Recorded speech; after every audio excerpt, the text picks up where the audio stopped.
আসসালামু আলাইকুম রহমতুল্লাহ। সবাই কেমন আছেন? আবারও চলে আসলাম আপনাদের মাঝে প্রবাসী দিন নিয়ে কিছু কথা বলবো। তার কারণ দেখেন, আমি নিজেও প্রবাসে থাকি, এই জন্য কথাগুলো বলা প্রয়োজন।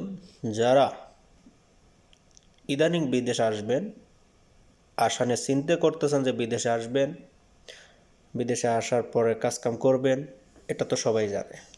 কিন্তু আমি দীর্ঘ 10-12 বছরের মধ্যে আমি একটা জিনিস খেয়াল করে দেখলাম, আপনি যদি কোনো কাজ না শিখে বিদেশ আসেন, তাহলে আপনার কোনো লাভ নেই। তার কারণ কিসের জন্য জানেন? এইসব দেশে বেশিরভাগ যারা কাজ শেখার পরে এসব দেশে আসে, তাদের জন্য অনেক প্লাস পয়েন্ট আছে। যেমনভাবে ধরেন, তারা বেতন বেশি পাবে, তারা সব দিক থেকে ফ্যাসিলিটি বেশি পাবে। তো আমি সবসময় যারা বিদেশে আসবেন, আমি চিন্তা ভাবনা করি যে তারা অবশ্যই কিছু না কিছু একটা কাজ শেখার পরে আপনারা বিদেশে আসবেন।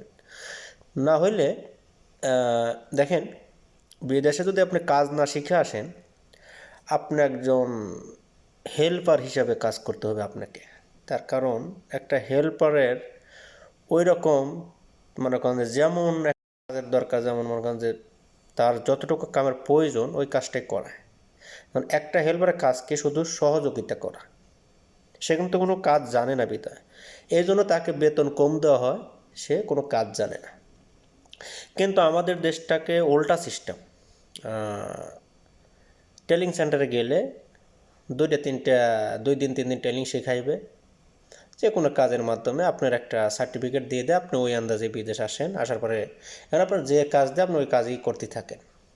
আসলেও যারা আসবেন দেখেন, টাকাটা অনেক টাকাতে আমাদের আসতে হয়। আমাদের পাশের দেশ ইন্ডিয়া, নেপাল, সব দেশে আছে, তারা মাত্র কয় হাজার টাকা দিয়ে বিদেশ আসে জানেন? মাত্র 50,000, 60,000 টাকা দিয়ে। কিন্তু আমরাই পাশাপাশি দেশ, আমাদের লাগে 5 লাখ, 6 লাখ, 7 লাখ, যার কাছে যেমন পারে। আসলে আসলে কি জানেন, আমি জানি না এত টাকা কিসের জন্য লাগে, কোন খরচের জন্য লাগে। তো যারা জানিয়ে থাকেন, অনেক লোকেরই হয়তো জানেন, হয়তো অনেক লোকই বলতে পারেন যে এই বিষয় কিসের জন্য লাগে। আমার কথা, ইন্ডিয়া থেকে যদি 60-70 হাজার টাকা দিয়ে আসতে পারে, তো আমরা পাশাপাশি কলকাতার মানুষ, মনে হয় কলকাতার আমরা বাংলাদেশ একই লগেই না, তো ওদের লাগে 60,000 টাকা আসতে। একই দেশে আমরা আসি 5 লাখ, 6 লাখ টাকা। কেন? কি এমন আছে যে আমাদের দেশ থেকে 5 লাখ টাকা দিয়ে আসতে হয়, তাদের দেশ থেকে 60,000 টাকা দিয়ে আসতে হয়? এমন কি এর মধ্যে এতটুকু যে আমার মাথায় ধরে নেই? জ্ঞান বুদ্ধিটা আসলে আমার মাথায় না, এগুলো ধরে না। এই জন্যই বলি, যারা দক্ষ, যাদের ভালো কাজকাম জানেন, এই জন্য আমাদের দেশ থেকে টাকা বেশি লাগার কারণ হইতেছে আমরা কিছু জানি না, কিছু শিক্ষা নাই, কিছু কাজ জানি না, এই জন্য হয়তো বা বেশি লাগতে পারে। তাও ওই অভিজ্ঞতা তো বলতেছি না। তবে যারা কাজ জানেন, অবশ্যই আপনারা কাজ জানার পরে বিদেশে আসবেন। কিন্তু আমাদের দেশে জানি না কিসের জন্য 5-6 লাখ টাকা লাগে, এটা আমার মাথায় আজ পর্যন্ত ধরেনি। আর যারা আসবেন, অবশ্যই যে কোনো কোম্পানিতে আসবেন, নতুন যারা আসবেন, জানবেন কোম্পানির সম্পর্কে, কোম্পানিতে কী কাজ দিবে আপনাকে, কী কাজ করাইবে, তারপর আপনি অবশ্যই আসবেন।